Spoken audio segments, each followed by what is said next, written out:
Okay, well, good evening, everyone. Thank you for being here this evening. As always, we're glad to see you all here. All right, so let me remind you that this is a formal city council meeting, and therefore the use of cellular phones or electronic devices is prohibited except for what's authorized by state law, Texas Government Code 551.023. We are a large crowd, so please keep your conversations to a minimum as not to disrupt the meeting, and make sure that you follow the rules of decorum. All right, with that, start the meeting. I pledge of allegiance, please. I pledge allegiance to the flag of the United States of America, to the republic under God, indivisible, liberty and justice for all. Honor the Texas flag. Pledge allegiance to the Texas, one state, under God, one and indivisible. Thank you. Okay, and this evening we are minus Councilmember Rodriguez due to family obligations. We do have a quorum. City Secretary, proof of notice. Thank you, Mayor. The notice of this meeting was posted by 2 p.m. on Friday, March 31st. Okay, thank you. City Secretary, any public comments? We have one from Chris Ruja, Ward 3. Okay. Hi there, I'm Chris Rugia from Ward 3, the Director of Tourism for the city. And in that vein, I want to thank and commend you for the Dark Sky Week resolution that's on the agenda. Also to thank the council for working so hard on the lighting ordinance that helped enable the Dark Sky Reserve that was designated this year. So thank you all for all of that. As all of us know, our dark skies are important for our quality of life, but it's also something that's so special about our area and brings people to visit. And I also wanted to acknowledge Jerry Johnson. Known him practically since I've been in Alpine, about 27 years, and wanted to recognize his service as a community member, business owner, a mayor, and a council member. His dedication to serving this community is unquestionable. So thank you for that as well. Thank you. Okay, any other public comments? That concludes public comment. Okay, thank you, City Secretary. Okay, so now we are going to do some proclamations. Okay, and we are going to start with the Safe Digging Month. Is there anyone here to accept the proclamation? I am gonna accept it on Randy Guzman and his department's behalf. Okay, Randy is out on medical, so he's been working on and off, and his staff, as dedicated they are, I don't ask them to come after a person. we understand that. Thank you.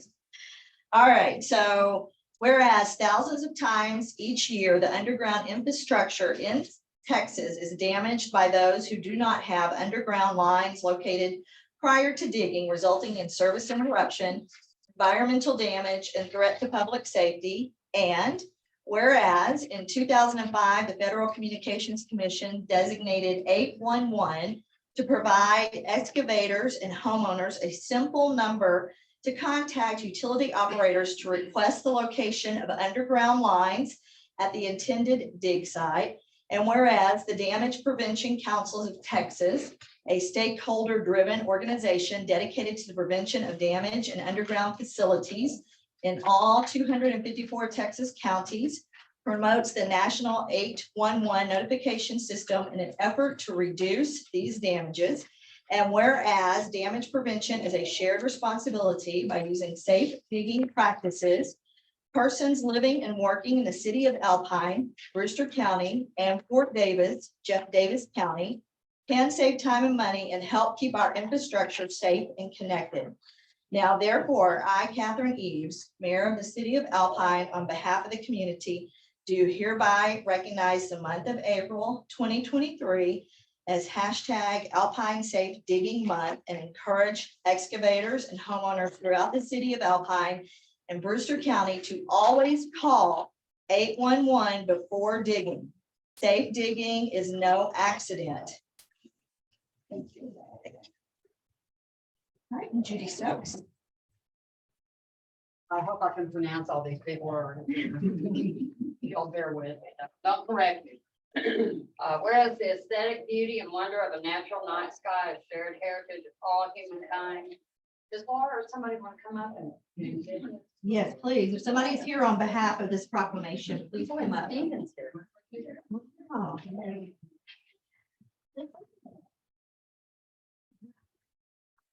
They can correct me.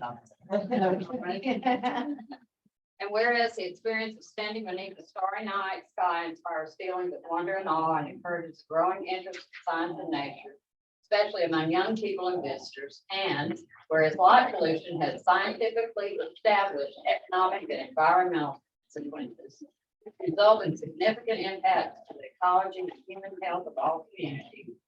And whereas 80% of the world's population and 90% of Texas population lives under a dome of light pollution, excessive artificial light at night that disrupts natural darkness and may never experience the visual wonder or ecological and health benefits of living under a dark sky. And whereas light pollution represents a waste of natural resources amounting to roughly 3 billion per year of wasted energy in the United States and contributes to diminished energy security. And whereas the city of Alpine lies in the heart of the Big Bend region of Texas, one of the darkest areas remaining in North America, and is part of the Greater Big Bend International Dark Sky Reserve, the largest area in the world certified by the International Dark Sky Association. And whereas astronomical research and the Donald Observatory and other facilities in the Big Bend region depend upon access to dark night skies to be successful. And whereas the Big Bend region is home to dozens of nocturnal wildlife species and is visited by hundreds of migratory bird species, which rely on undisturbed night environments to hunt, mate, navigate, and thrive. And whereas, this is it, the International Dark Sky Association is the globally recognized authority on light pollution, promotes International Dark Sky Week to raise awareness of light pollution and provide free education, resources, and solutions to the public to encourage protection and enjoyment of dark skies and responsible outdoor life.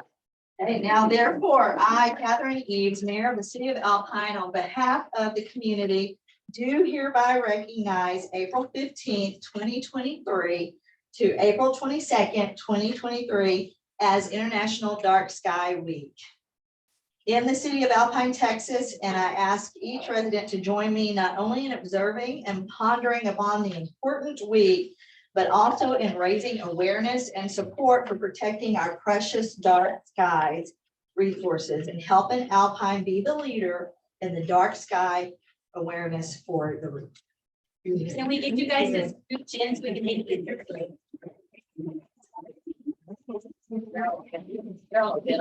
Yeah, got it.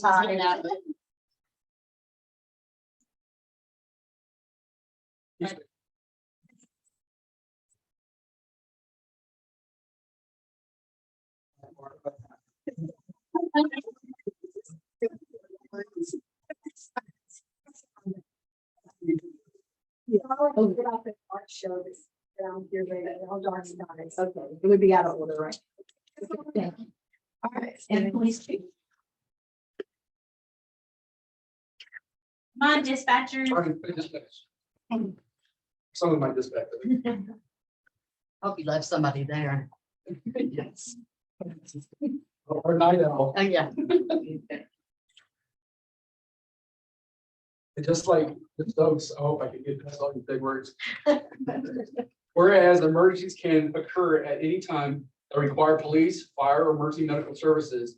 And whereas when an emergency occurs, that the prompt response of police officers, firefighters, and paramedics is critical to the protection of life and preservation of property. And whereas the safety of our police officers and firefighters is dependent upon the quality and accuracy of information obtained from citizens who telephone the City of Alpine Emergency Communications Center. And whereas public safety telecommunicators are the first and most critical contact our citizens have with emergency services. And whereas public safety telecommunicators are the single vital link for our police officers and firefighters by monitoring their activities by radio, providing them information and ensuring their safety. And whereas public safety telecommunicators of the Alpine Police Department have contributed substantially to the apprehension of criminals, suppression of fires, and treatment of patients. And whereas each dispatcher has exhibited compassion, understanding, and professionalism during the performance of their job in the past year. Now therefore, I, Catherine Eves, Mayor of the City of Alpine, Texas, on behalf of the community, do hereby recognize April 9th, 2023 to April 15th, 2023 as National Public Safety Telecommunicators Week in Alpine, Texas, in honor of the men and women whose diligence and professionalism keep our city and our citizens safe. Thank you. Thank you.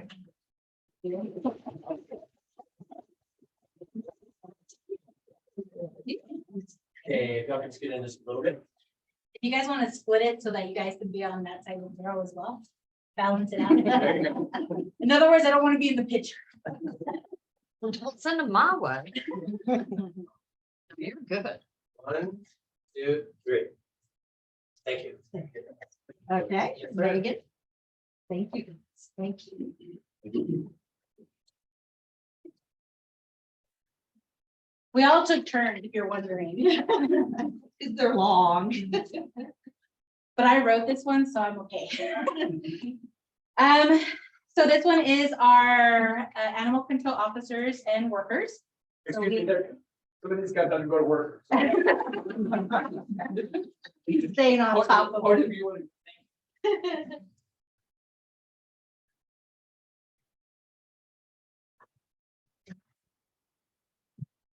So, whereas the National Animal Control Association has designated the second week of April each year as Animal Care and Control Officer Appreciation Week.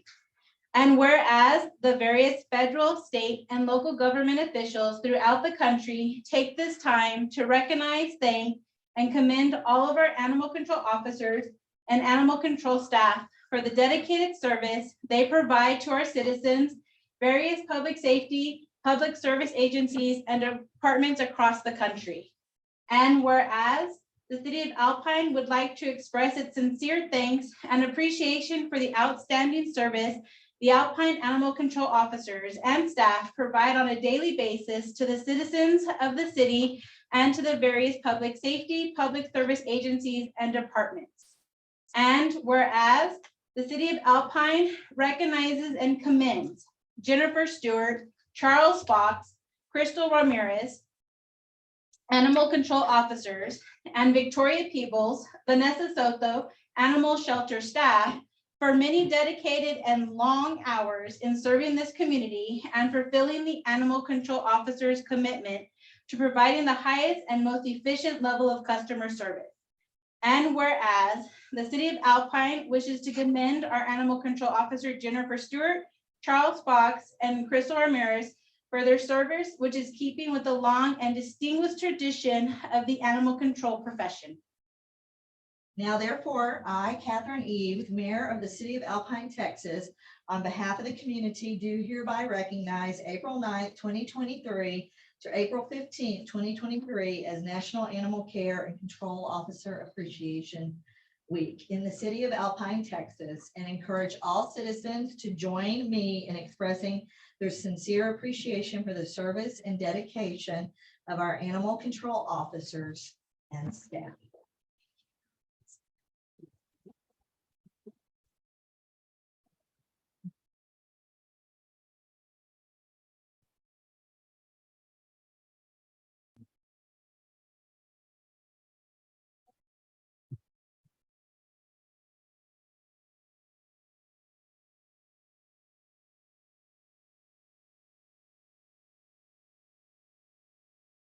Thank, honor, and privilege, humble to read a proclamation regarding Jerry Johnson. I grew up here in Alpine. Jerry moved to Alpine approximately 30 years ago and been a close friend of me and my family ever since. But not only that, he's been a close friend to the Alpine community. Here's the proclamation. Whereas Jerry Johnson was the 22nd mayor of Alpine and served 2 consecutive terms from May 13th, 2008 to May 12th, 2012. Whereas Jerry Johnson served as president of the board of directors of Southwest Texas Municipal Gas Company and played a key role in overseeing the purchase of the gas company by the city of Alpine. Whereas Jerry Johnson appointed to serve on the Hotel Occupancy Tax Committee on August 4th, 2020, where he advised the city council on the efficient allocation of hot funds. Whereas Jerry Johnson served as a Rio Grande area representative on the Texas Silver Hair Legislature, where he strived to promote good government and served as a resource to senior citizens through the legislative process.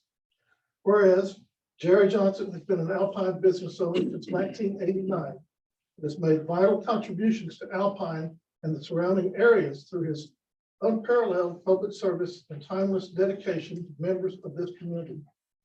And whereas Jerry Johnson most recently served as the Ward 5 council member on the city council, the city of Alpine from May 10th, 2021 until its untimely passing on March 20th, 2023.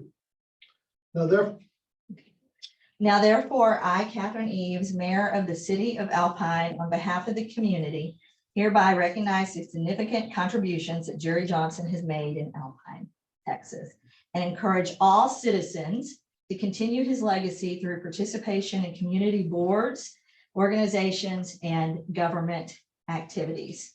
All right, can we take a moment of silence at this time?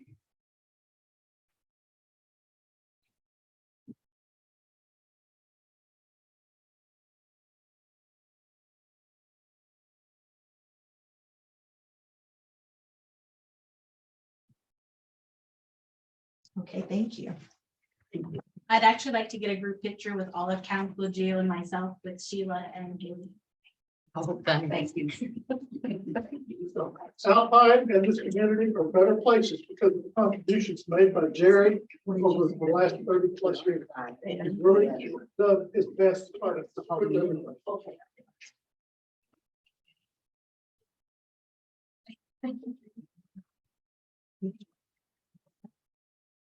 Like, picture. I know, but we're putting her in the middle. The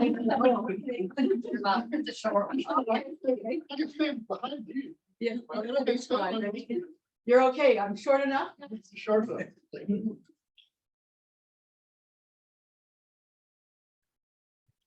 Thank you.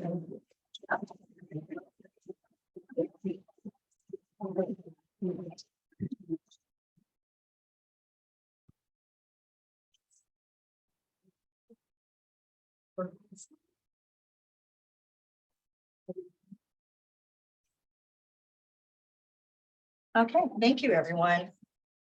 All right, so on to the city mayor report.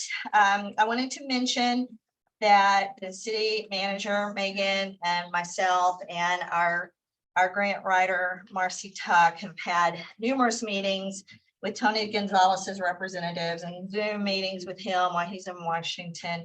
And Megan and Marcy got the grant completed and turned in early. And so, yes, and so now we just wait and see. Hopefully we'll have a good chance of getting all or most of the wastewater treatment plant covered. And Megan's going to talk more about that, so I'm going to leave it at that. I also wanted to mention that there are a lot of fantastic nonprofits in our community, and I won't be able to mention all of them, but there's something for everybody. On behalf of Jerry Johnson, if you want to get involved in the community and do something, we have the Alpine Historic Association. They are responsible for the Christmas stroll and the flags on the patriotic holidays, as well as our ghost tours. We also have the ambassadors, which welcome new businesses to the town and do the ribbon cuttings. We have Alpine Community Projects, who was instrumental in getting the grant information passed on to Alpine ISD, where Dr. Michelle Reinhardt took charge and got the grant written, and a director has been hired for the new childcare Center that should open in August, so that's moving along quite well. And right now, Alpine Community Projects is working diligently on getting a nursing home here. We're in phase 2 of working on that, and we have a meeting tomorrow with one of the representatives. And then we have the Alpine Business Alliance, who wants to help businesses in Alpine thrive. And the members of the Alpine Business Alliance, some of the members just recently went around to different businesses around Alpine to find out what do they need, what are they struggling with, what can we do to assist so that we can formulate our goals and objectives. You also have the Women's Club, who was just recently awarded another 2 years for Mountain Country Christmas. And they take the money that they make and they donate it to other nonprofits. The Family Crisis Center, of course, the Sunshine House, Alpine Humane Society, those are all great organizations, as well as the Lions Club and the Kiwanis. And the Lions Club is looking to make a donation to the city. We met this week and they're discussing maybe a park bench at the park we just broke ground on for renovation, Pueblo Nuevo, or bicycle racks, or a combination of those different things. So there are a lot of nonprofits. That's not the entire list, but there's a lot that you can do in the community. All right, so I'm going to pass it on to our city attorney. Mayor and council, first thing on the city attorney report is TDS. We have an item that we'll go into with them regarding their contract in executive session, but I see we have a couple of representatives of TDS at the back of the room here. And I wanted to recognize them, and I trust that their attendance here demonstrates their continued willingness to work with Alpine and work through any service issues we have and things of that nature. So I'll leave it at that. We'll discuss it more later in the meeting. Regarding the Sunny Glen wells, I sent the council an email today regarding some proposed ideas on that. I'm gonna let y'all give me some direction on where you want to go on that. I did note in that email that the party that proffered us a lease on a well that is a well that the city of Alpine used to lease and had let that go about 15 years ago due to declining production from that well. So I'm really, as a lawyer, I'm really not in a position to say what is a good well or not. I think that's more of a engineering or hydrology kind of matter. So I do think it's important for the city of Alpine to look pretty carefully at trying to improve our water supply. Make sure we have a robust water supply. Had 2 or 3 years. We had 3 years really of a bad drought that broke late last year. But you know, that can come back. And want to make sure that we always be able to provide abundant water supply for the citizens. Regarding the Holguin lawsuit, I've been working with the lawyers from Cotton Bledsoe that are hired by Texas Municipal League, and they've gone over the potential lawsuit, and they're going to file a motion to dismiss it. The allegations against the city, the statute of limitations has probably run on both allegations against the city. And other than that, the city's immune from suit anyway. So it's they hope to be able to nip it in the bud, so to speak, and get it dismissed at the beginning of a suit rather than at the end. AEP, we'll discuss that some more also today in executive session, but I've kept the council up to date on that process that I've been going through with them. And in the negotiations with them, to no surprise, they originally said, you have to take it or leave it. Here's our offer to put for our franchise agreement. And not being an expert on franchise agreements, I reached out to the contacts I have across the state, and I've probably talked to half a dozen municipal lawyers, Mick McCamey and some people that are PUC lawyers in Austin, and some people in Austin and Houston that deal with matters before PUC and things of this nature. And that they told me at the beginning that the AEP is gonna stonewall you. They're gonna say you can't do it, and they're gonna say you gotta take our deal. But they also said that the best practice in the state is what I proposed back to them, which was 5% franchise agreement, 5% of the electric bill in a 5-year term. And all the attorneys I spoke to said, stick to your guns. Eventually they'll come around, because there's a lot of cities in Texas that now have adopted this type of franchise agreement. It's not an illegal thing to adopt. So we'll discuss that some more in executive session. I've been working with Megan, and I forwarded also to Brewster County to create a draft agreement on interlocal agreement that would be an interlocal agreement between the city of Alpine and Brewster County to manage the fire services in North Brewster County, to sort of combine any services provided by the county with the Alpine Volunteer Fire Department. Judge Hennington has proposed, and everybody agrees that's a good idea, to set up a new nonprofit to be the joint entity that would manage that. We propose that the equipment owned by the city would be transferred to the county, and the county would be responsible for insurance and things of that nature. But we anticipate going forward that it would be a good relationship between the city and the county, and they would each jointly pay half and half for this new venture. But I think it would provide a better service to the citizens, both of Alpine and the surrounding area, and also provide a better entity that would be able to reach out and get some grant funding from the state, things of that nature. And then, so that's, Megan and Gio have been working on that, and we're waiting for some comments back from Judge Hennington, but I anticipate that's something that could be brought before council soon. And then finally, I've been working with Gio on a disannexation request, and it ends up that it's a little bit more complicated than you think about, because we've gotten a request from a gentleman that has some property out near the cemetery. And he said because he was being provided all the city services, he wanted to be disannexed, not be part of the city.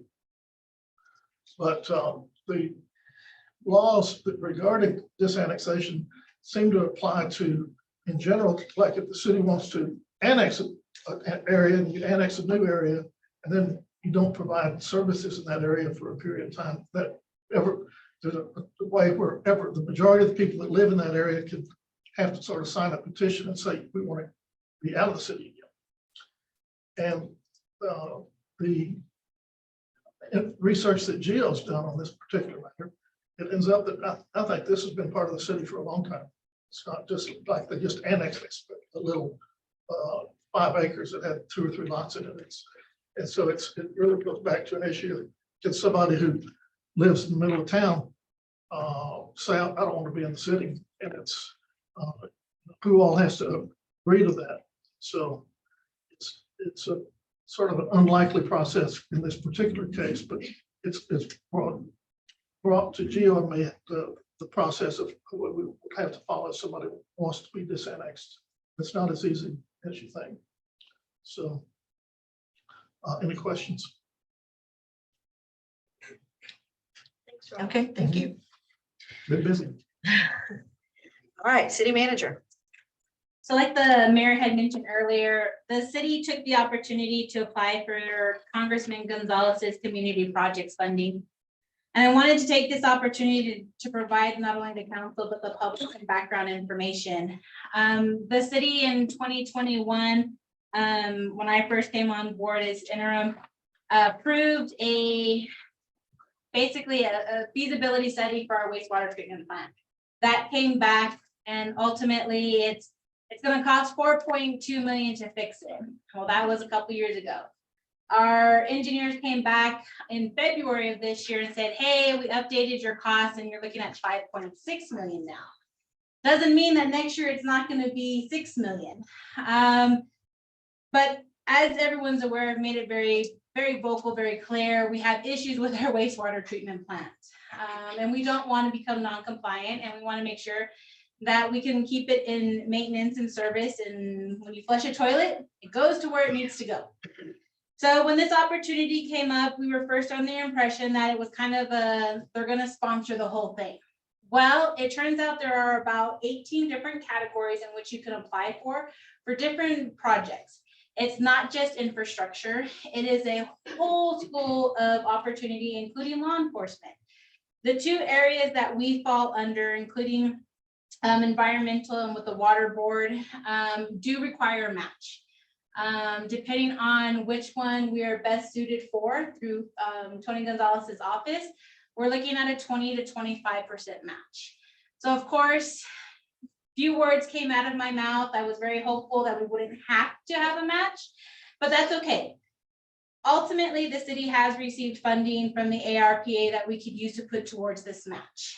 If the city was awarded this grant, we would do everything in our power to ensure that that match is readily available, because this is an ultimate $5.6 million project, and that is what we asked for. When they asked if we were really willing to take less, if we were to phase it out and only do a certain phase, we said yes. If this means we can have both clarifiers fixed, then let's get both clarifiers fixed. We weren't going into this with an all and done. We want every opportunity to fix any part of this plant that we can fix. So 216 pages later, we submitted our application to Tony Gonzalez's office. It includes pictures, and we sent the good ones. We sent the ones with the stuff you don't question that's floating in the clarifier. We sent the racetrack, we sent the spillage, we sent the little ponds of poop that have piled up. We sent them everything and anything so that they could see what our workers go through.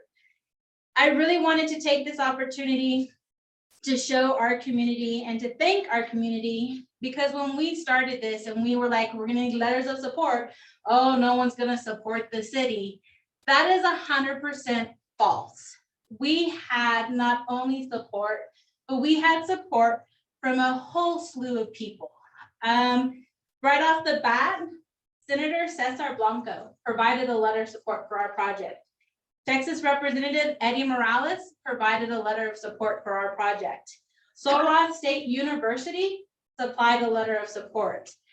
We got support from Big Bend Regional Medical Center, Big Bend Regional Hospital District, the Rio Grande Council of Governments, Brewster County supported our project. Alpine Independent School District supported our project. Alpine Community Projects nonprofit 501c3 supports our project. The Alpine Business Alliance, formerly the Alpine Downtown Association, supported our project. Conley Razor even sent out mass emails saying, hey, let's support, let's get everyone on board with this wonderful opportunity. We got support from Jim Street, Carol Farley as individual citizens. We got support from True Value Hardware Stores, Big Bend Telephone, Holiday Inn, Hampton Inn, the Parker Hotel, Granada Theater and Event Space, as well as Chiso's Brewery. That is 20 big businesses in our little community that know the importance of this project. They came in overnight. They listened to our, we really need this by date, and got us this information. We provided the template, they filled in the wonderful information. I just really want the public and council to know you have a community of support, especially on this big project. And this is just step one. We talked about our strategic plan. This is part of that strategic plan, and having your community support it is a really big deal. So I thank each and every one of you guys for your support. We don't know yet. They haven't come back and said anything. We don't know which direction it's going. We applied under the two possible areas of funding. Depending on which one Congressman Gonzalez's office thinks it will work is the direction we'll go. But we're excited. His local representative for our region gets my regular emails with, hey, how's it going? Where are we at? Just so we can stay as part of the game. And also if they need anything extra. When we submitted this application, we submitted it early. So then if they said, hey, could you, we could provide extra pictures, extra explanation, extra information. They came back with, wow, that's a big application. So we are dedicated to hopefully get this and we're excited about it. The next item is an audit update. This year's been a killer with our audit. It is always a great learning experience when it comes to working with our auditors. They ask the strangest questions. We did miss the deadline of March 31st. This has happened one other time with the city. It is not unusual. This happens across the state of Texas, and our auditors are always kind of like, why are you so focused on March 31st? For me, it's important because our audit does tie into other things that we are required to submit in regards to our debt reporting and some other entities that require audit. But our financials were in enough order so that we could provide those for them. We are looking at an estimated August, that'd be a long time. Can't do that one.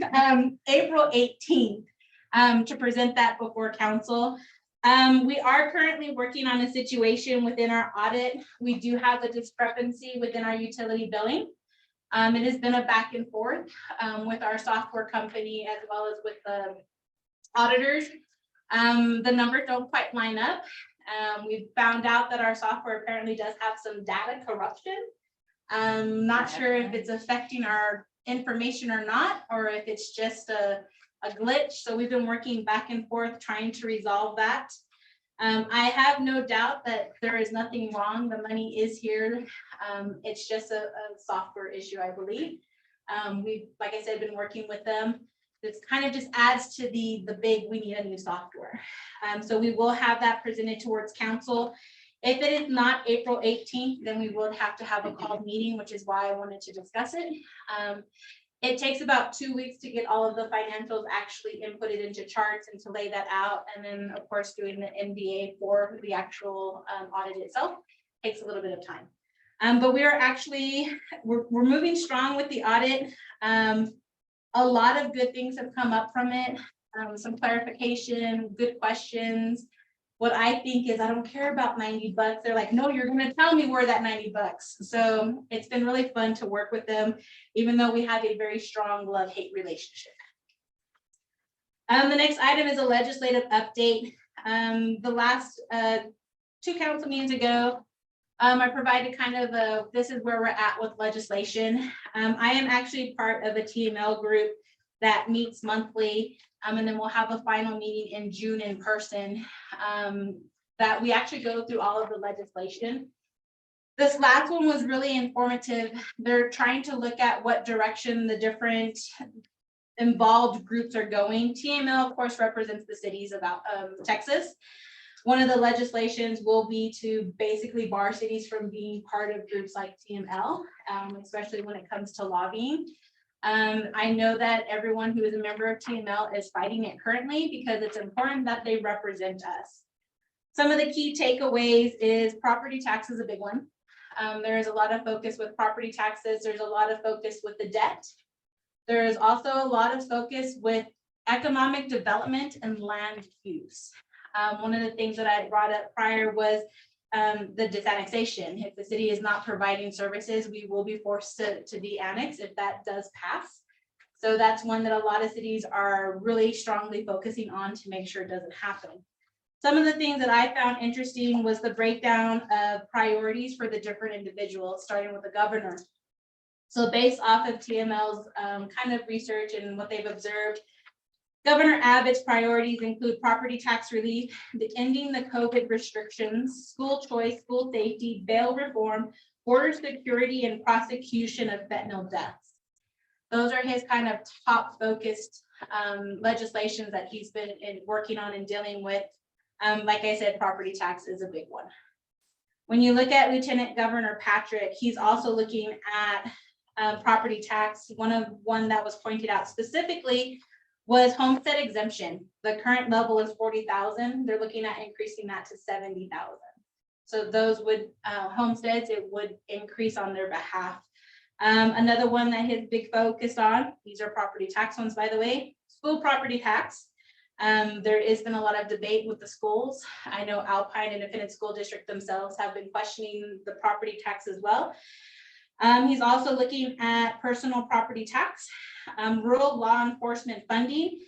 This one I found interesting in light of our strategic plan is addressing the Texas future water needs. What direction do we go?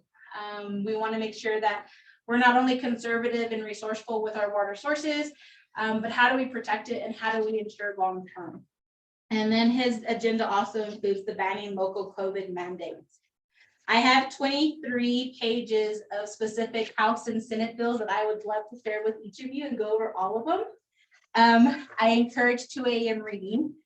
But the main focus, what I've been really looking at, of course, are the things that are going to greatly impact Alpine. Some of these are regulated by city size. So we don't fall under that population of 300,000 or more. So those are off my plate as far as review. But I do look at the sales tax. As we look at economic development, one of the things that gets brought up is tax abatements. How do we help businesses and what can the city do? Well, the state of Texas and the House and the Senate have both come back saying, well, we're going to try to regulate that a little bit more. And so the 380 agreements and the different taxing entities and what we can help and not help with are all kind of up for discussion. So I've been focusing on those. A big one that actually currently has about 4 bills attached to it is sales tax from online purchases.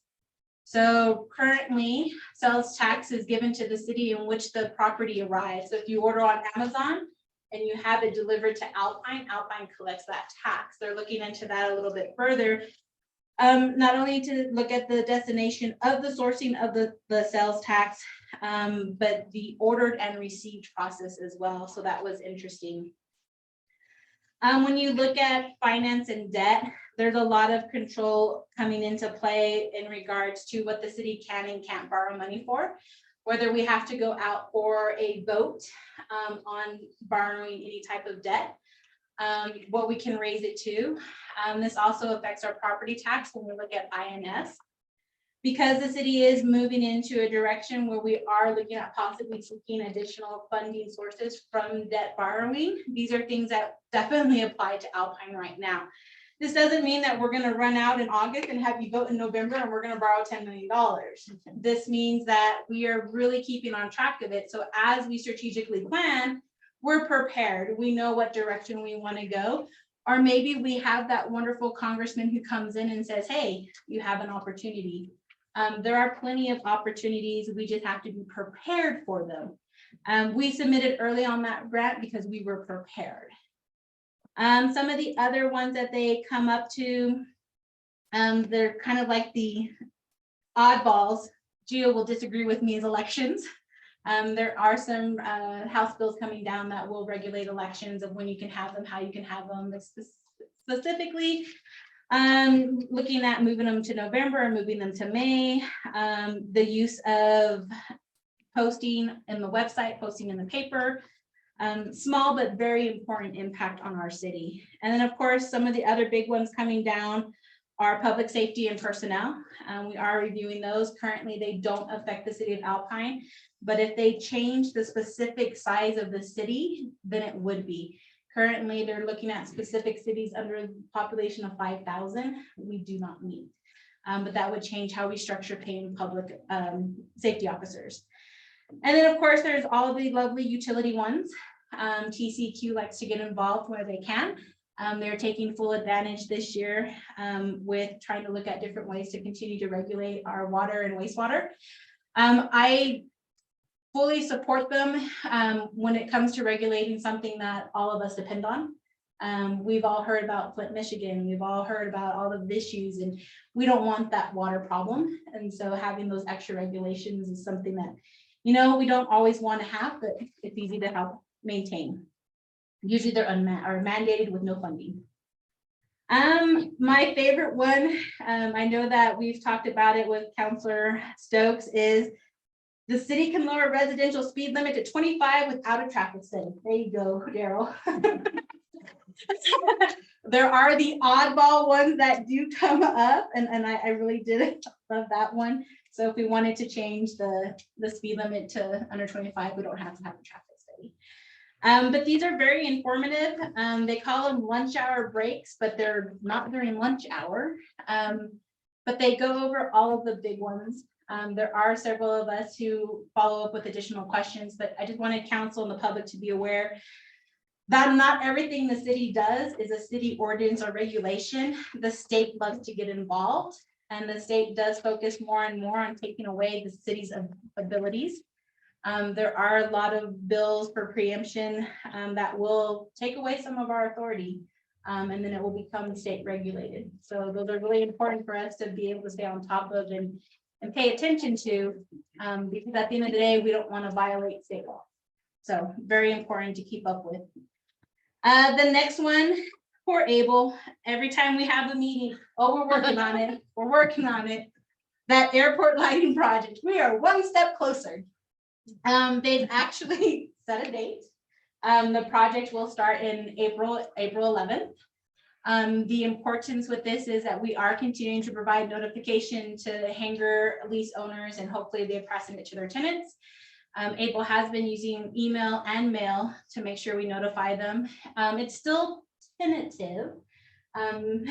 Things seem to change last minute. Able and I have a meeting on April 10th to go over the schedule. The exact dates of the closure of both runways is still unknown, but they have gotten the material. They've already started putting up their work site, I believe, or at least getting things shifted to that direction. It will close off part of our ramp so that they have the work area. But Able has been working diligently with everyone involved in this project.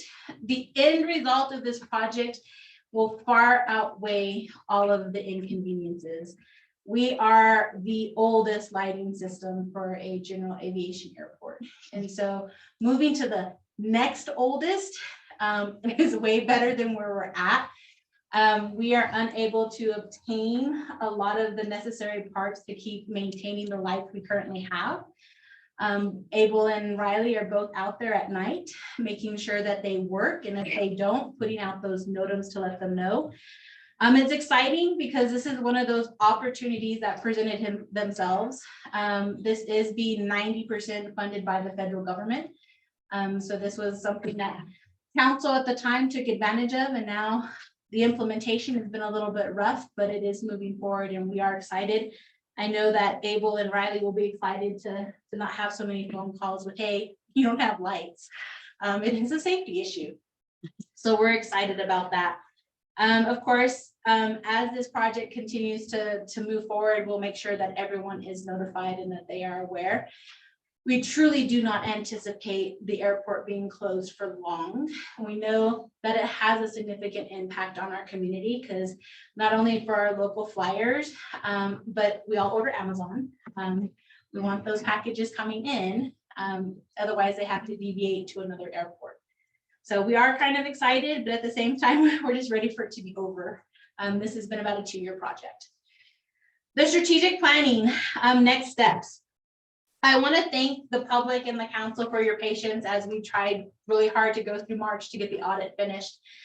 The strategic planning was put on the back burner. It allowed Marcy and I some time to kind of regroup and think about how we wanted to move forward, but as well as kind of be like, okay, we don't want to go grandiose and then fail, but we want to make sure that what we're working on works for Alpine and we grow upon it.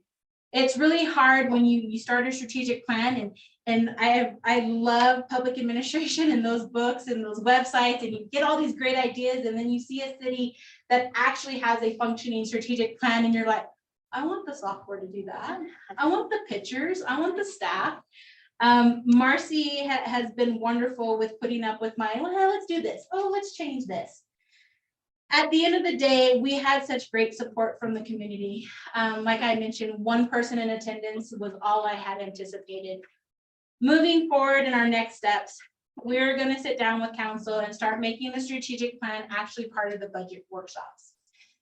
everything has really been identified. And Marcy and I kind of went back and forth, starting small, looking at our infrastructure, looking at a few goals and a few projects, having a few actionable items, because we don't want to set up our community to fail. We want to set our community up, hey, we're going to start somewhere and we're going to grow. We're going to make it bigger. We're going to address everything.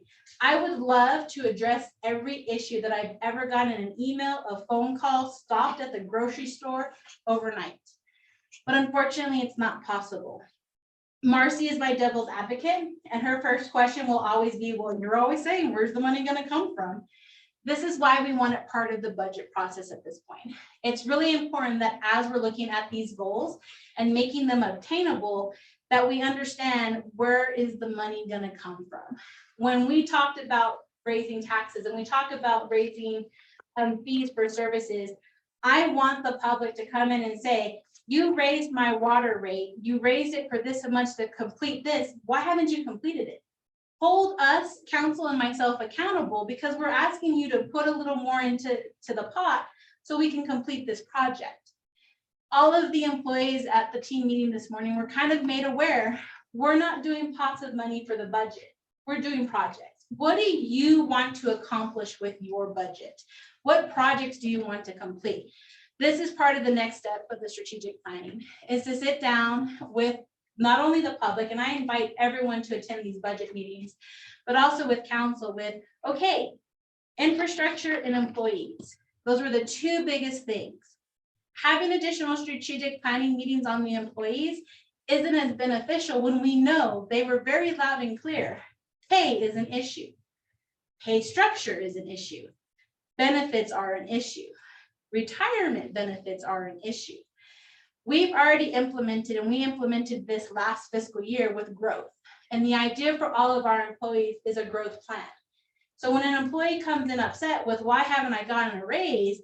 We're not only holding them accountable, but we're holding our directors and ourselves accountable to say, this is your growth plan. Where are you at on this growth plan? This also means that council needs to look at an organizational chart. We've kind of flatlined it. We in 21 kind of just pulled it apart. So let's be neutral. Let's be very basic. But now it's coming before council as part of the budget with, we want an organizational chart for growth. That does not mean when you look at it and you're like, oh, there's 1,000 positions. No, we're not budgeting for all those positions. But it tells me as an officer that I can move up and I don't have to wait. I can go from officer 1, 2, or 3 to corporal to sergeant, and I actually have some type of growth. We have employees who historically were the same thing for 17 years and they never went anywhere. We don't want that. Our employees are hungry. Our employees want to do the best they can do. It's now the city's turn to say, look, here it is. Here's the organizational chart that allows you to move up, and here's the pay that comes with it. Here's the job description that truly outlines your responsibilities. We historically went to a kind of here's a service worker 1 and it applies to every department. I can guarantee you as a service worker 1, I cannot work in the gas department and transfer to the water department. It is 2 different set of skills. Having a basic generic to apply to all makes it really hard when you know, as a gas utility worker, you're not dealing with water. You're not dealing with the same type of infrastructure. You're not dealing with the same type of emergency situation. I don't want to deal with a gas emergency. I'm much happier dealing with water. But we want our employees to know that when they come to work for the city, they have specifics, they have responsibilities, they have accountability. So this all goes into the strategic planning as part of the budget process. It's sitting down and knowing who are our employees, where are they at, what do we offer them currently? Chris, I'm going to point him out. Chris Rugia today asked me, can you tell me what the average cost of an employee is? There is a spreadsheet, guys, that I have created that will tell you if we hire someone for $13, $15 an hour, what ultimately they will cost the city. People think, well, I only make $13.50. There's a lot more into it. Vacation, sick leave, retirement, you have health insurance, dental, vision, all of that gets rolled into what it actually costs. When you get more specific into like law enforcement, you also have vehicles, you have uniforms, you have certain equipment that they're required to have. I don't think Daryl's gonna say, oh, go buy your own taser. These are things that we provide at a cost. So having that discussion during the budget process is really important. One of the key takeaways that I would like council, and one of the goals I have for employees, we need core values. When we appreciate our employees and we have these conversations about how dedicated they are, I think the city as a whole needs to have a set of core values.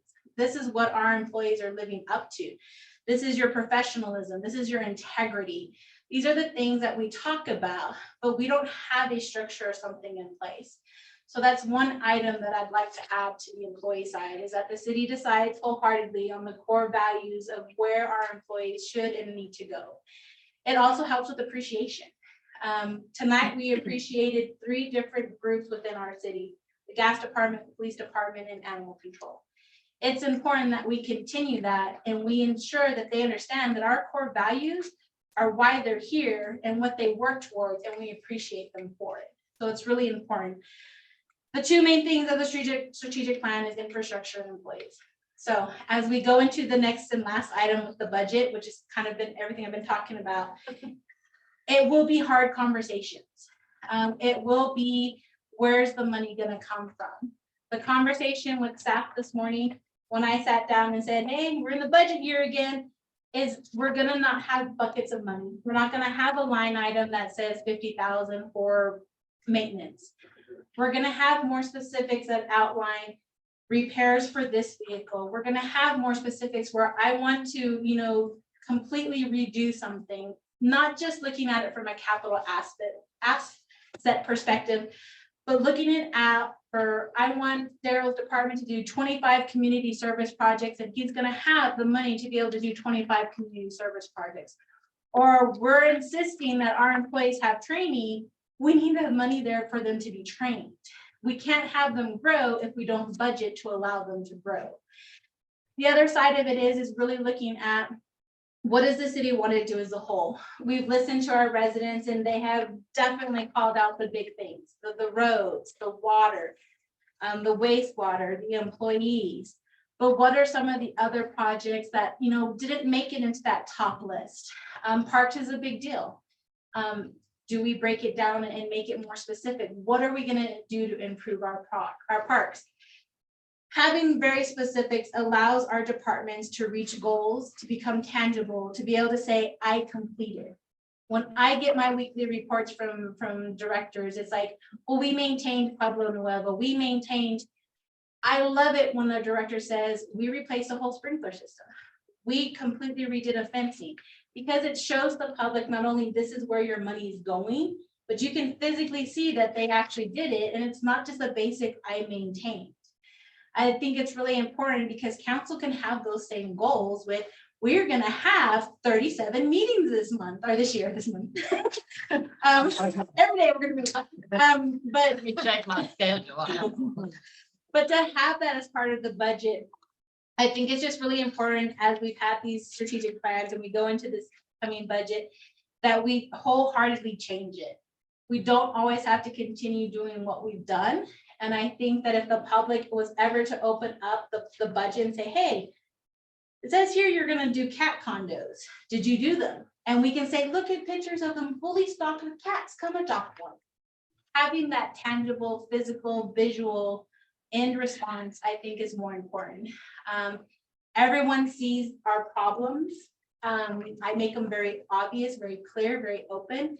This budget is going to start focusing all of the solutions to move forward and start fixing. So council has a lot ahead of them. Our team is ready. They're excited for change. We have a really good group of people. So I really appreciate if you'll send me your schedule so I can do the calendar accordingly. Yeah, you can give me your calendars. It's important that we have quorums so that we don't have to push them back. It's really important that workshops that everyone attends. I openly welcome everyone in this room and everyone that you know to come attend a budget workshop, because this is where your money's going. So So more than one, all of them, Yes. and all of them. You can attend all of them. The more the merrier, but you can ask the questions is why are certain things the way they are? And we can answer those. Finance is my specialty. I love it. I could talk all day about money, but it doesn't mean that you guys understand what I'm talking about. And so I really want to have that conversation. Other than that, it is never a dull moment. We have greatness going on within our city. If you have any questions. I try to keep it short, Judy. I think you failed. that. When they shut the airport, how's the merchant air gonna get in? So we have been working, Walter, with Walter, I believe you're gonna look at Martha. Yeah, we talked to Martha. The only thing that's gonna be odd about Martha, and we'll provide another ambulance, so it won't impact our Thanks. services here at Alpine. That ambulance will It could be me. I mean, I just wanna make sure y'all can get me out of here. Yeah, no, we got it. And they've done really great with the random emails that I think it was 3 in the morning I got with, hey, what's the status? So they're keeping on top of it as well. Okay, any other questions, council? Okay, all right, so no city staff updates. Let's move to public hearings. Public hearing number 1 is to obtain citizen views and views regarding the second and final reading of ordinance 2023-03-01 and ordinance providing for parking controls in the 100 block of West Gallego Avenue and the 400 block of South Fifth Street. Is there anyone here to speak on that? I had a couple of phone calls. Of people urging me to pass it, I did too. so I think it's needed over there. Okay, seeing none, we're moving on to public hearing number 2. We have Oh, we did have one. Come on up, please, to the podium. Yes, Yes, ma'am. ma'am. Yes, come up to. Okay, no worries. Be sure to state your name and the ward number when you get up here. Right, ready, right. Oh, you'll be perfect. You're good. You're Stand right there Yeah, right there. That's perfect. and let us know your name and what, Margarita Ibarra, and and what- call me Maggie. Maggie, okay. do you know what ward you live in? What is it? 2, I think. Two, I okay, think you're two. all right, 2. Okay, And I wanted to see if we could change it, because this is the first time that it ever happens. I'm an old lady, really, and we need, not only me, there's another one that's close with me. And she has a hard time crossing. I'm afraid, sometimes the cars go by so fast that I'm afraid of being run over. Blown away from the wind almost blew me away. right. And I really would appreciate it if you would change it. Because this is our very first time out of my almost 80 years. Oh. And I had never seen something like that till right now. I started going to church, but it would take me at a very young age. So nothing, this is the very first time. And I agree that we should have, Okay. not only me, there's a lot of them that didn't come. In fact, I missed, at the church to come. So I really we need it, period. Okay. And I really would appreciate it if we could get it. Okay, well, thank you. Thank you so much. Did we have anybody else that needed to speak on that? All right, so we're moving on to public hearing item number 2. So public hearing to obtain citizen views and comments on short-term rental space use permit applications. Is there anyone here to speak on that? Okay, seeing none, we're going to move on to the consent agenda. City Secretary. Thank you, Mayor. Tonight's consent agenda contains 6 items. Item 1, approval of March 7th, 2023 regular meeting minutes. Item 2, approval of March 21st, 2023 regular meeting minutes. Item 3, approval of the appointment of Joanna Laxton to the place 5 position on the Planning and Zoning Commission. Item 4, approval of the appointment of Larry Nichols to the place 3 Arts and Historic position on the Planning and Zoning Commission. Item 5, approval of short-term rental special use permit for 902 North Sixth Street. The record property owners are Andrew Willis and Holly Ammerman. Item 6, approval of February 2023 city attorney invoice. Mayor, I would like to point out that there was a typo. Item, I believe, 4. Appointment of Larry Nichols to place 3, arts and historic position on planning and zoning should have been the hotel motel. Okay, So I don't know if you guys want to make a motion to move that out. You just need to have a council member request to move it out. Do we have to move it out? Can we approve it with that verbal change? That'd be a question for Rod, but I think we need to move it out first and then we can approve the rest and discuss. that item. I'll make a motion to move it out. okay, I need a second. Second. Okay, so let's vote on items 1, 2, 3, 5, and 6, moving item number 4 out. All in favor, raise your right hand. Do we need a motion? We need a to motion vote? first. Motion to approve, I'll make a motion to approve. minus the. Minus 4. Yeah, okay. I'll second it. Okay. All right, all in favor of everything minus number 4, please raise your right hand. All right, unanimous. Okay, so item number 4, Councilmember Stokes. Can we make a motion to approve it verbally? This is, the The resolution. amendment? The rectifier. So no, this one is actually going to be item number 4 on the consent agenda. It reads approval of the appointment of Larry Nichols to place 3 arts and historic position on the Planning and Zoning Commission. Planning and Zoning Commission was actually a typo. It should have been, or read, Hotel Occupancy Tax Committee. Would the council be able to approve it as is, or do you recommend placing it on the next agenda? I recommend placing it on the next agenda so there won't be any Okay, issue. sounds good. Thank you. The parliamentarian, are we ready to move on? Yes. Okay. All right, so at this point, let's take a 5-minute break before we get into our information and discussion items.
Okay, you ready? 1 second. All right, so we're going back to regular session. We are now at item number 8, information or discussion items. The first one, city manager. Tonight, we have Walter Kirkendall with Emergent Air to present the quarterly report. The report is included in your packet. Good evening, everyone. Hello. So I'll just kind of go over the numbers real quick and then have a couple other little things that we'll add in. This last quarter, up to, I didn't get all the way through because I had to have it in before the end of the quarter. So we're missing a couple of days in there. Maybe next time we'll move it to the end of the month. So I get the whole quarter in there. It's only a few calls, but we had a total number of calls of 270 calls. Number of trauma calls of 27 adults, 0 children. Medical calls, 226 adult medical calls and 10 pediatric. Response times in the city are 9.06 minutes. And scene times are 10.12. We had 2 DOAs, 2 dead on arrivals. And then the number of times that we used the second ambulance was 32 times that it was called out. The number of times that we bypassed or went with air medical was 4. There was 5 that came out in the thing, but whenever I reviewed them all, one of them came out of Fort Davis. We have been supporting Fort Davis a little bit because they've had some issues with the staffing. So under our mutual aid agreement, we've been backing them up whenever they can. And usually Peggy, who is the new director over there, she'll call me and let me know when they're having issues. If we can, we'll try and up staff if we can.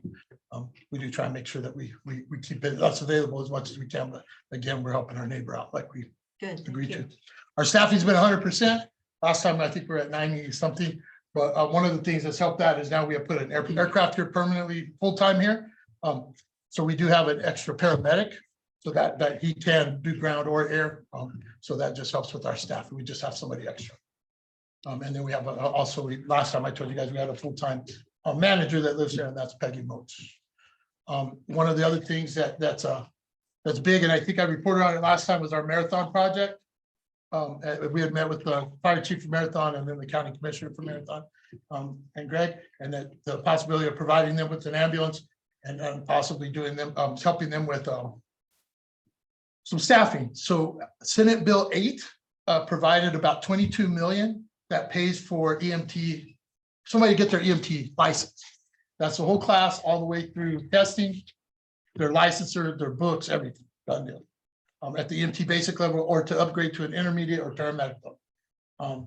So since we did that, we have one that's completing their class this month that lives here in Alpine. That will be a member. And then part of that is they have to be sponsored by an ambulance service, which is us.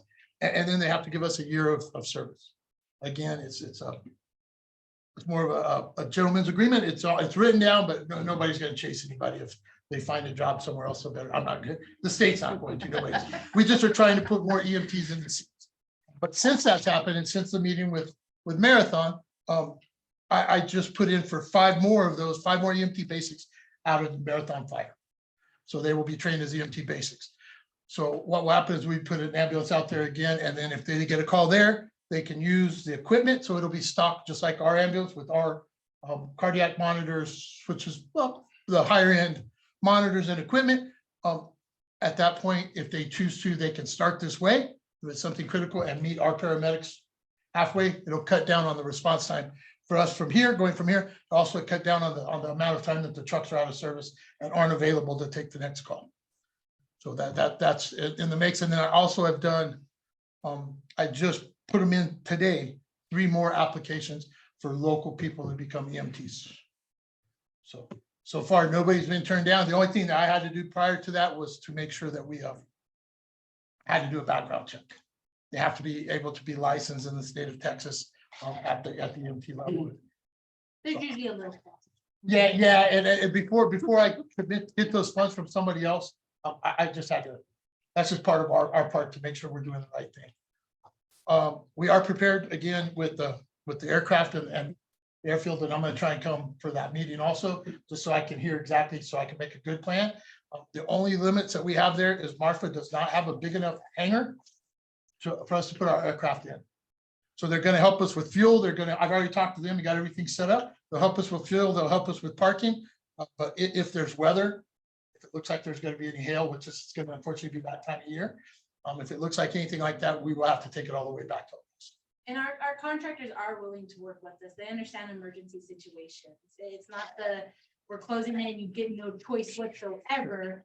It's, we're closing it because they want the safety and precaution for not only their employees, but anything going on the actual taxiways. And runways. So I think if something was to come up, there's no doubt in my mind that we wouldn't all work together.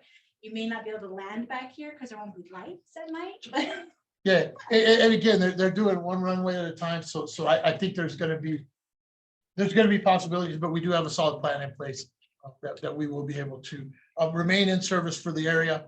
But because the other one was Fort Stockton, and that's just a little far. I mean, that's just a ways. So at that point, was our best chance. Now, we're not gonna roll out Fort Stockton if there's weather. I do have a phone call into them. I just need a hangar big enough for our and the problem is our tail is just high enough that nothing in Marfa, you can't park it in there. But Fort Stockton, generally everything is, and Van Horn, all the big hangars are already taken by people with big airplanes. But I was waiting. I didn't think about that and then think about where I was and That's exciting. I've learned. Yeah, so that's what we have. thank you for the. Another example of how we bring in a community individual company and they're helping more than just what we asked. Yes, absolutely. So again, that looks like it starts, just so you guys know, that those the new EMTs that I'll be putting in will start May 1st. And 45 days from there, they'll be able to test. So it's fairly quick. Oh, and I just got an email yesterday that they have extended that through 24 because those funds haven't been used. I think there's still $1 million out there. That's like 2,000 a pop for the We EMT. borrow it for our wastewater. No. Opportunity. Oh, yeah. Right, but I mean, because it's for an EMT basic, we're paying 2,000. And that comes out of, that's 100% paid for by the Senate Bill 8. But we've realized that State. it's federal and state funds both. There's money out there. Oh, I know. But yeah, and it's specific. It is specific that it has to be for ambulance service. Fire services that do that, but they're trying to put EMTs in the seats of ambulances. And so it's Wonderful. working out well for us. And so council's aware their 1-year anniversary is. Oh, okay. Yeah, so this will be the last quarter that we don't have any kind of historic information. Thanks, Walter. Questions? Thank you. Thank you. The next one is our Alpine Volunteer Fire Department reports by Fire Chief Andrew Pierce. Hello. Hello, Andrew. Hello. So first off, it's not on the official report, but I wanted to just say that the entire department and myself give our condolences to Jerry Johnson. He did a lot for our department and the city and the area as a whole. So we appreciate everything he's done in his sacrifices. So we've lost another really great member of the community. So we thank his for his service. What Walter was talking about with emergent air, we do also have some of our firefighters who are now interested in attending classes and getting their EMT as well. So a lot of it's very tied together, which is really, really good. We all do essentially the same job at the end of the day. So it's good to see, different people branching out and seeing these people who come and are able to grow. So to start off with our notable events, multiple of our apparatus have been serviced by the city yard to keep them going. We also have trained personnel as chaplain. We provided their information to the city and county respectively with their contact information. So far, we have one that's officially in the paperwork, and we have a prospective second who are all certified, trained with an accredited agency. So we have someone else to provide chaplain services in the area. And this individual, I'll say she really fits the bill for this job. So we got another donation from the American Legion for new bunker gear. We've also become the official partner with the American Legion. So we offer hands to help out with some of their fish fries, some of their different fundraising materials in response for us to be able to go help fundraise. So that goes into our private donation account that we use for things that our budget doesn't cover, like uniforms and things like that that kind of fall off the radar for our personnel, so that we can keep the department going together. That's what we use those funds for. We also got our official ISO rating in Alpine will remain a 4. So this is the one who sets the rating for the area. It's the insurance companies. So that affects how much you pay, on your insurance rates for your house, taxes, everything like that. Luckily, we do stay at a 4. We were prospective to go up. It looks like next time, which they evaluate every 10 years, which we'll have a ladder truck by then, which is a requirement for Sol Ross, the university building, university center. And that will bump us up to a 3, which will lower insurance rates for the whole city, which is excellent. Moving on, we had some of our notable calls real quick. We had a structure fire in Sunny Glen. It was a very significant fire, but we were able to make a pretty strong attack and get the fire out very quickly. No individuals were harmed. They were all out of the building.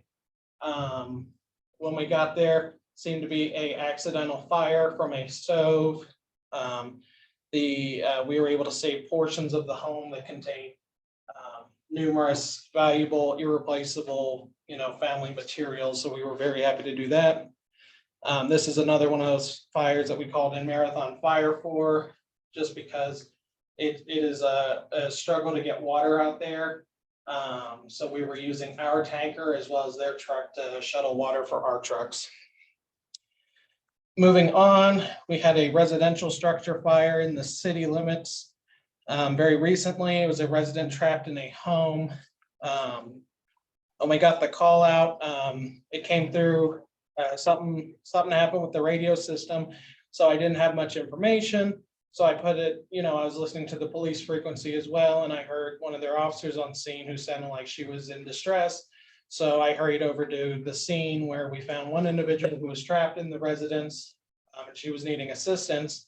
So when we were trying to move him, he was somewhat combative just because he wasn't in a proper mental state.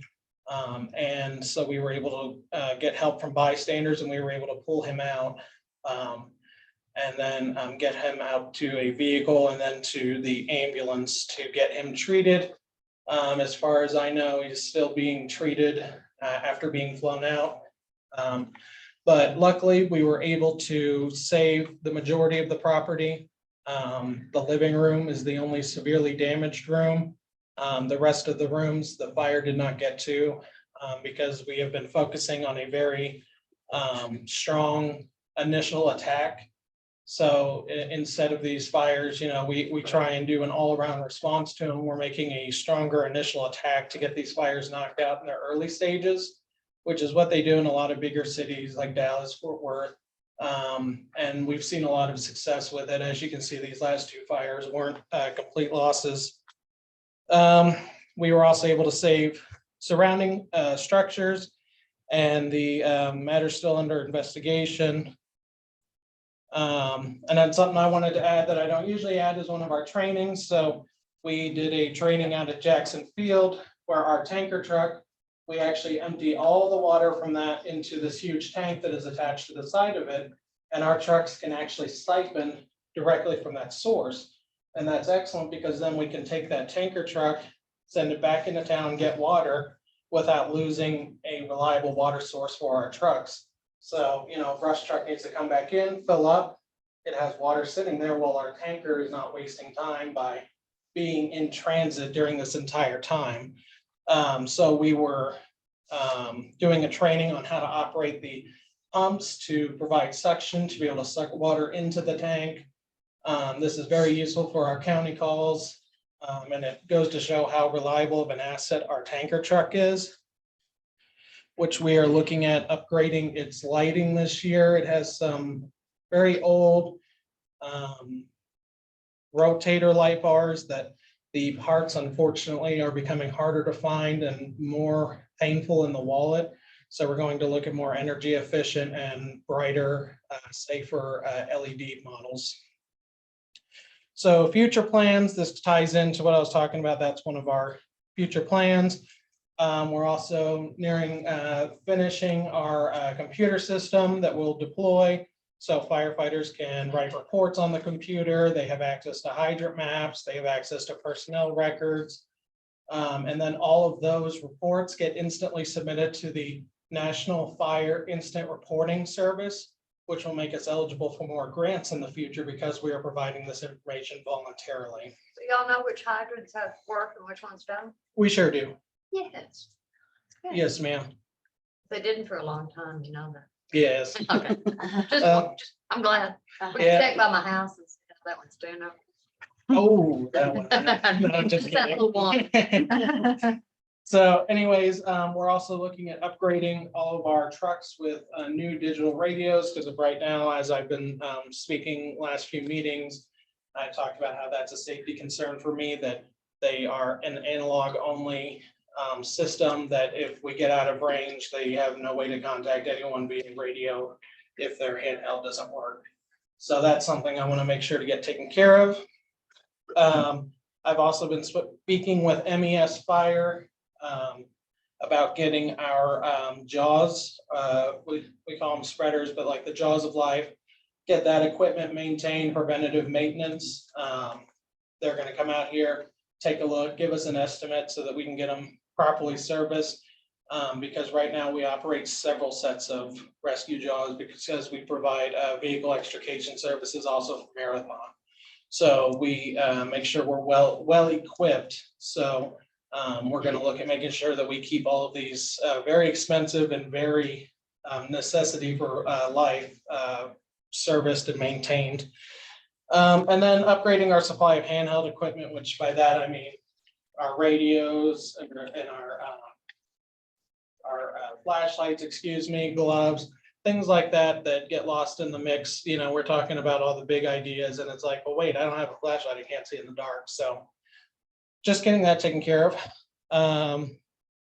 So our summer plans right now, kind of small, because usually our core kind of leaves for summer. But it looks like we're going to be retaining a high amount of personnel over the summer this year. So we're looking at high fire danger weather. We've already had multiple days of high fire weather. So we want to keep a hand on that. What we did last year is it was so bad, we had emergency orders to send all of our brush equipment out to a brush fire until we can confirm the size of the fire and the nature. So we'll look at that again, depending on how the weather gets this year, to make sure that when we get there, we don't have a fire that we forget about and, you know, we're waiting on a truck to get there and it ends up taking forever and the fire gets ahead of us and, you know, we start losing ground. So finally, our call breakdown, we had for the last quarter here, like Walter was saying, since there was a couple days that got cut out, you know, this isn't entirely up to date, but this is what we have for the time being. Our city calls 21, county calls 10. We had 12 confirmed structure fires, 5 confirmed brush fires, 1 motor vehicle collision, and then 13 fire / rescues. So this is anywhere from dumpster fires to assisting EMS with manpower to being called out to spray down the road after a vehicle accident. So we get quite a few of those because they fall under that miscellaneous category. But you can see we've had a very significant increase in structure fires. That's why this summer we're going to work on putting together a team to provide information to the public about how to avoid fires like this, steps to take to keep yourself safe, keep your property safe, things like that, and start a information campaign for residents of Alpine and Brewster County. We also do have one of our firefighters. He is he used to work in San Diego as a firefighter for many years. He's currently on our department, and he's also been spearheading our engagement with the community. So he's been going to the schools, been doing tours with like the Alpine Christian School and things like that. So he's been able to connect to the younger community very well. So we're providing much more outreach than we were previously able to due to COVID. All right, and if anyone has any questions about anything. Good job. Thank you, ma'am. Thank you. Thank you. Okay, moving on to action items. The first action item, city manager. Approve the second and final reading of ordinance 2023-03-01, an ordinance providing for parking controls in the 100 block of West Gallego Avenue and the 400 block of South Fifth Street. This is the item that was discussed prior. This is the Catholic Church parking. It's to remove the no parking and add the additional handicap park. Okay, I need a motion. I make a motion to approve the second and final reading of ordinance 2023-03-01. I need a second. I'll second it. Okay, let's discuss. Seeing none, let's move to vote. All in favor, raise your right hand. Okay, so ordinance 2023-03-01 passes unanimously. Moving on to action item number 2, city manager. Approve the first reading of ordinance 2023-03-02, an ordinance authorizing the vacation, abandonment, and sale of approximately 0.057 acres of city property, being a portion within Lot 4 within West Brown right-of-way Block G4, Gillis Second Addition to the city of Alpine, authoring the city manager to execute a deed without warranty, directing that funds from the sale of the city's interest be deposited into the general fund for the purpose of street improvements, providing for terms and conditions of such thereof. Okay, I need a motion. Okay, I need a second. Second. Discussion. The individual whose property in question is actually here in the audience. Mr. Rutledge is here. Okay. If you'd like to ask him questions or give him an opportunity to say, hey. Okay, Hello. okay. Hi. I'm Jonathan Rutledge. That's my home. I grew up there. My wife and I recently moved back and hope to fix it up to grow old. And no one ever surveyed that property all the way back to 1909. Imagine that. Yeah, the fence was there whenever I grew up and got it surveyed so I could start getting work done. And there became an issue with where the property line is. Because it's the end of one addition, which was Gillis Second in 1909, and in 1910, the North Addition was added, and Brown was the road in between. I still don't understand how the North Addition ended up going into my backyard. But I've got all the paperwork there, and I did get it appraised. The only thing I ask, I know that it's to be purchased. Is there possible to just be abandoned and continue to be my backyard?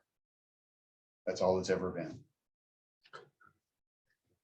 Well, if it's, the city doesn't abandon property, the city continues to own property. People can abandon properties, but not cities, so if you want to own it, you need to pay the appraised price and you'll own it, it won't be an issue going forward. Okay, I'm prepared to pay the price. I just never knew when it became city property.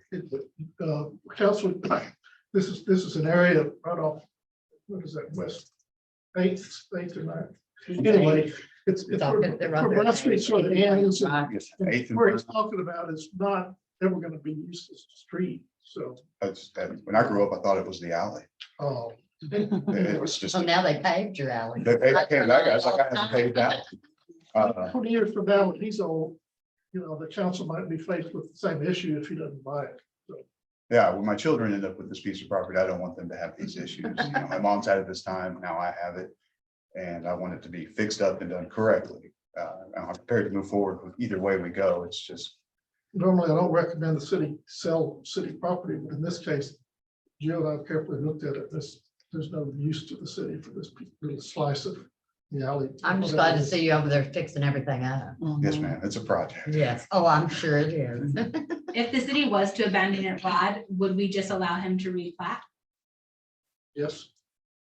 But it just raises an issue that if we abandon something like that, it lets somebody have it, we're really supposed to make them buy it. We're not supposed to abandon. Well, we've done it with Property. other properties. I know we have, but my recommendation is we go forward with the sale of it because it's just cleaner for the situation here. Not very much money, I don't think, $2,900. so.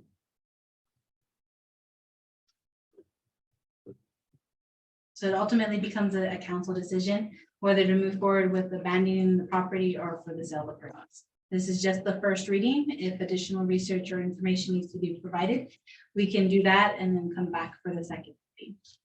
But currently, as it reads, it's to sell the property, abandon or vacant.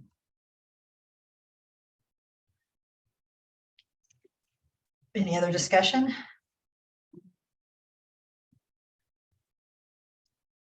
No, I just think that we probably need to look into this a little bit further before we make a decision. Well, I agree. Hate to make him pay $3,000 for something we could abandon and him own it. Does that set a precedence going forward, if somebody else has a portion, what kind of precedence does that So set? they're gonna turn into some huge thing. It does, I mean, but once again, though. That's why I asked about the abandonment, specifically because we did abandon a street specifically for Skeleton Runway. Mhm. And we did that recently. That was a much larger section of property that we did not offer for purchase. I want to make sure moving forward, we do either have this in-depth conversation and look at this wholeheartedly, because it will create.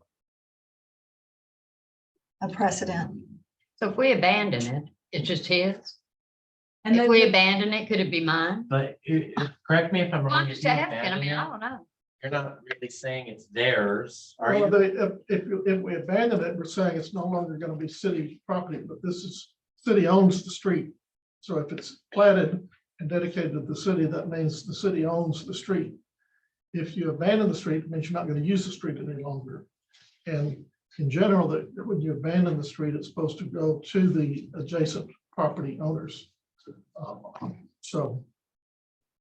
The situation that Megan was referring to on the other thing was where the street had been laid out, but it really never been set up, or really paved or turned into a street. It was, I guess, originally platted like that. I can't remember. It was the unimproved portion of Walker Street. Walker Street. Yeah. That's right.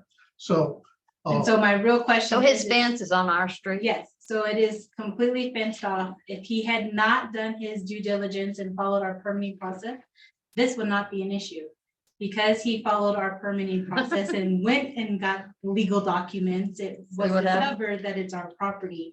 But the fence is well established, the trees that are there are well established. We have not used that property. And it's the one on Brown, not the one on in what is now an alley between you and the Gilmores. Yes. No, yes, it's brown. Okay. It is brown. No, The yes. alley that I used to have to Okay. mow as a child that never understood why.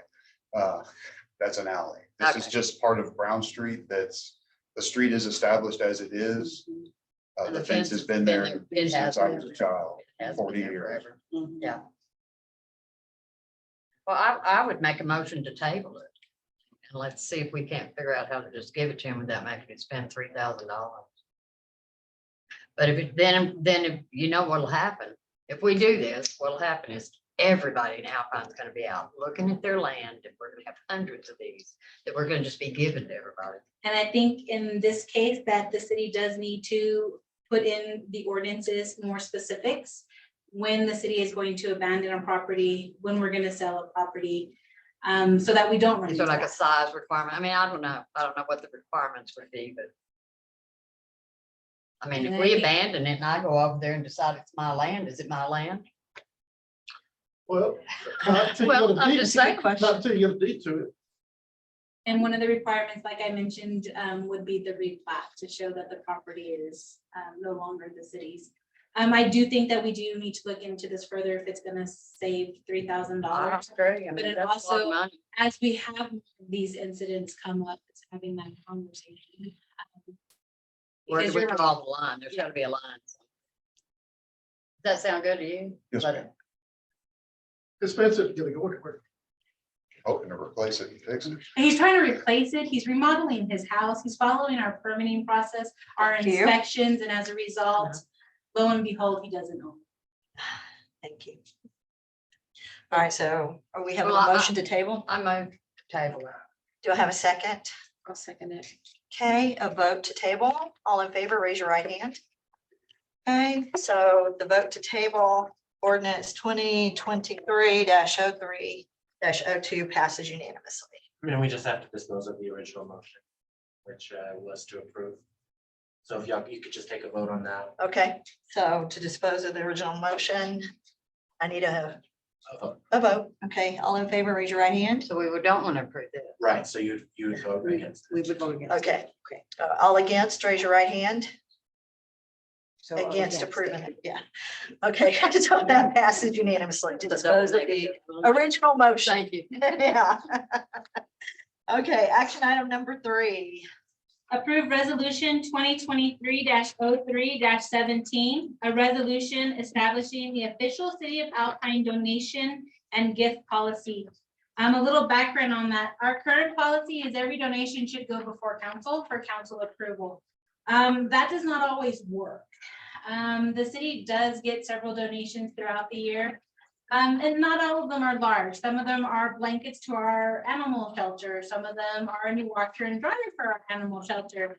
Cameras, microchipping, little things that come through. This policy is designed not only to give a little bit of extra authority to our supervisors and directors, city manager and council, but to also allow them to be able to take that donation and recognize the individual.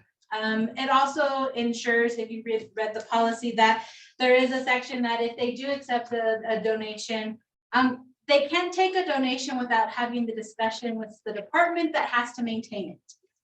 Poor Adelina, I always call her out with her 400 donated trees and then asking the department to plant 400 trees. It's making sure that when we take donations, we look at one, who's going to maintain it, who's going to actually, plant the tree. The long-term effects of it, is it going to cost the city? It also lays out that the city will not take a donation that requires an upfront capital investment. We're not in that type of position. But it's really important that as each of our departments go through their day-to-day, that they can actually have someone come and make that donation. It's recorded. This does provide a record-keeping list as well. One of the things that the city unfortunately did in the past was they accepted donations and we never recorded them as assets. So that's an unfortunate event that happened, but moving forward, we want to make sure that we have it covered.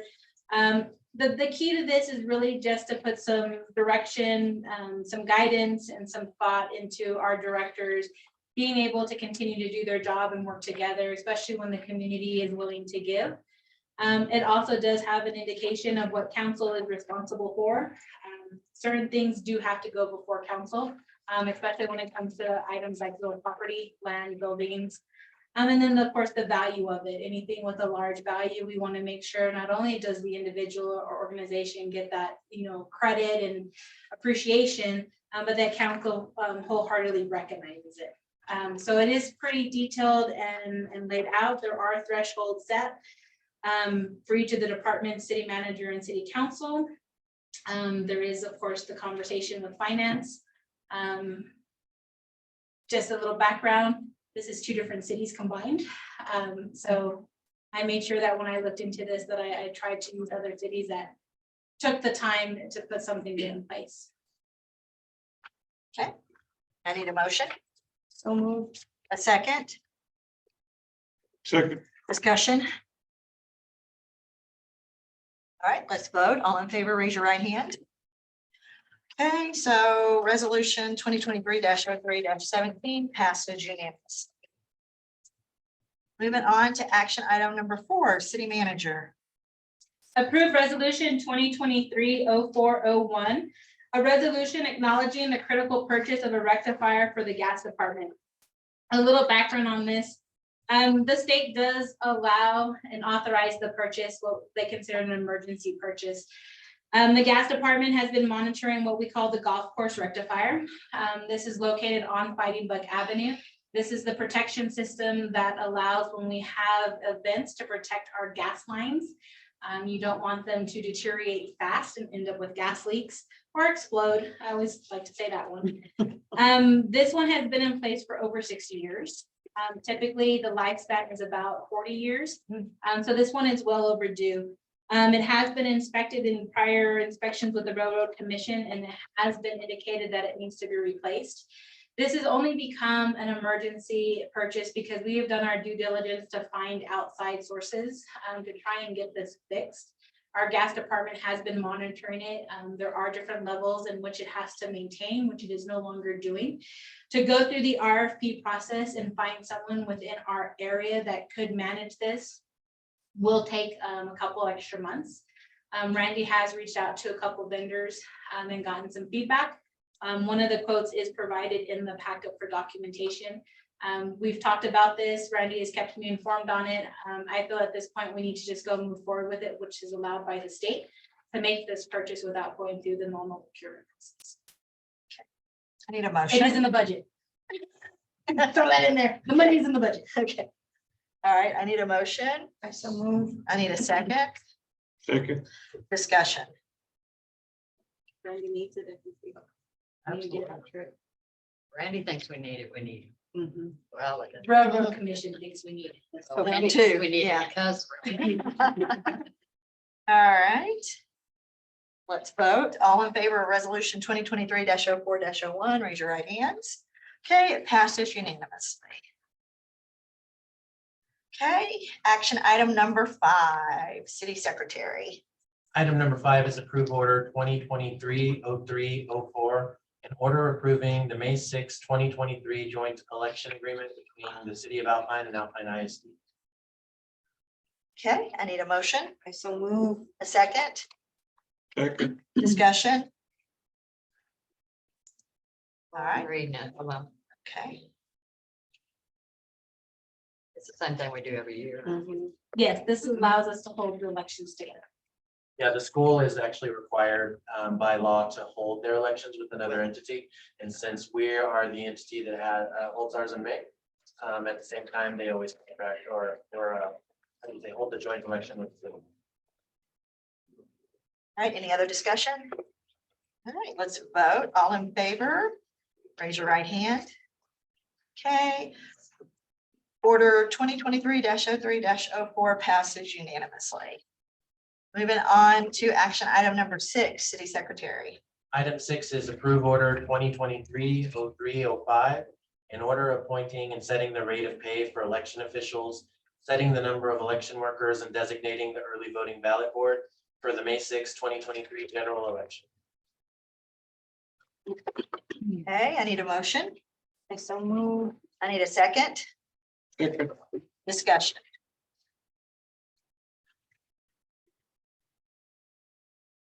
Okay, all in favor, raise your right hand. Okay, so order 2023-03-05 passes unanimously.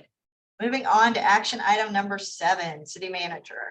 Approve bid proposals from Capital Aggregates for grade 5 rock and Jarrett Dirt Work and paving for grade 4 rock and base material for response to RFP 2023-03-02 road materials. A little background, we received 3 bids. The proposals are all included in the packet. They all propose slightly different, but we didn't get everything covered. We went with the lowest bidders for these specific items. So Capital Aggregates and Jarrett Dirt Work are the ones who did win those bids. A side note to this is we will have to go out for another RFP. We did not get a response to the MS2 or CR2 in order to actually complete this seal coating. So as soon as council approves this, we'll move into the next RFP.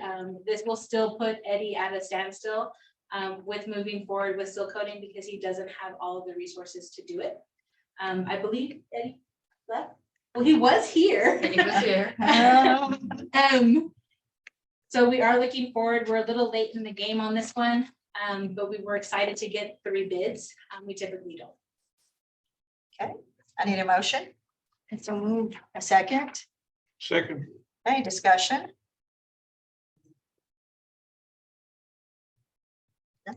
Okay, let's vote. All in favor, raise your right hand.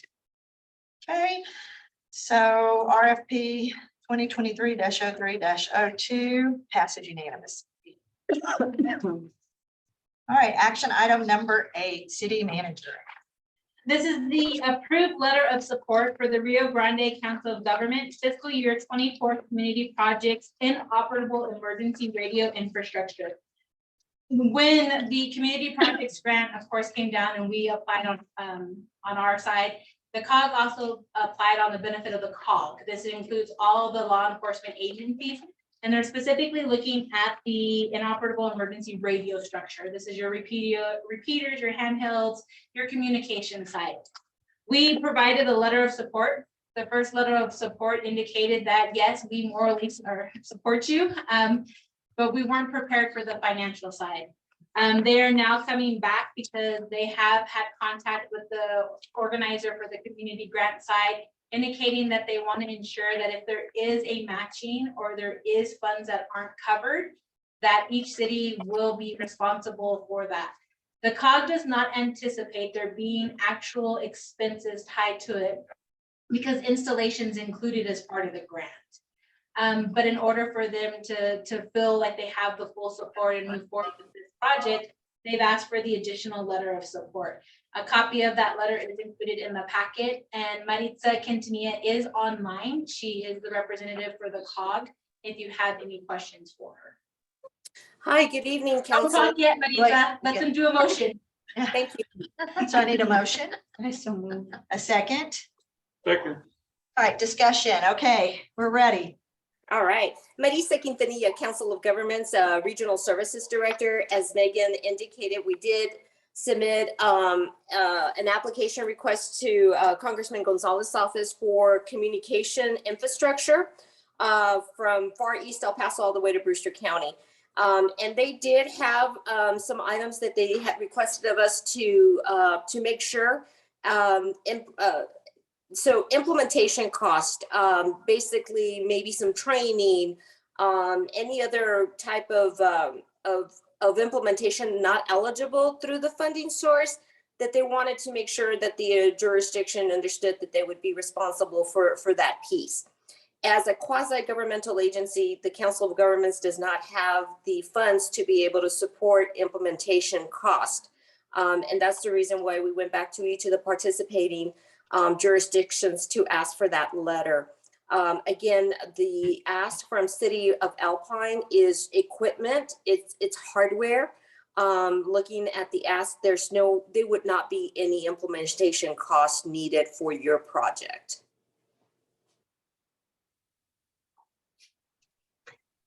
Because there's a financial tie to it, it's being brought before council.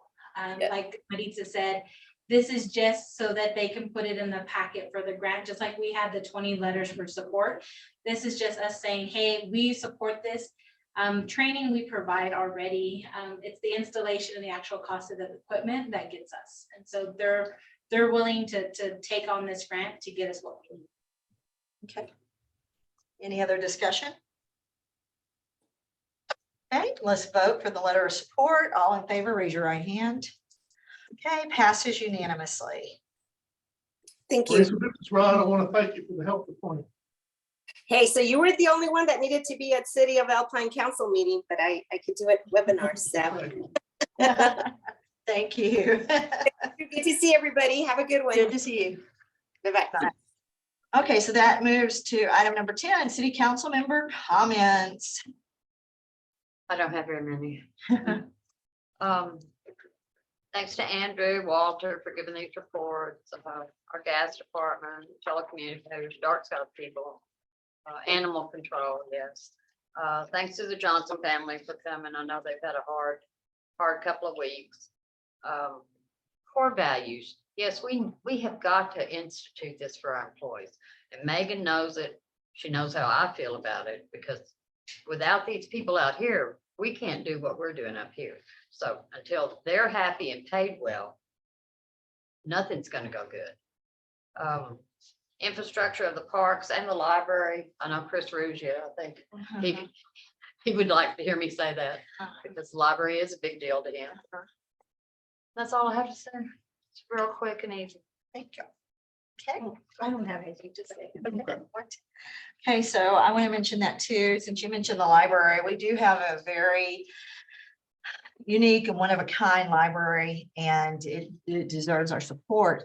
I've never been in a community where you can go and check out a sewing machine or pots and pans. I never wanted to. Or, yeah, not that I want to, but I mean, that is available as well as many other things. So the library deserves our support. Also, regarding the dark skies, there's a show called Preserving the Night Sky art exhibit that's coming around the 21st or something. There'll be posters put out around the city. So I wanted to mention that for Kathleen Griffith. She didn't stand up when they did the dark skies, but she's part of it. I think she also has brochures on dark sky lights that are acceptable. So if anybody's interested in that, just let me know and I'll make sure to get you a brochure. It's also on the website. There's a lot of information on the website, the city website. All right, and with that, we are moving to item number 11. So executive session. So pursuant to chapter 551 of the Texas Government Code, the city council reserves the right to convene into executive session from time to time as deemed necessary during this meeting for any posted agenda item or to receive advice from the attorney as permitted by law. Tonight, the council will recess into executive session pursuant to section 551.074 personnel matters, as well as 551.071 consult with an attorney. May I get a motion to recess into executive session? I make a motion, we recess into executive session. I need a second. Second. Okay, any discussion? All right, so I have a motion and a second. There was no discussion. If we are recessing into executive session at 7:29 p.m. We need to vote on. All in favor, raise your right hand. Thank you. All right, so motion passes unanimously. Are you calling a break? Yeah, we're going to take a 5-minute break.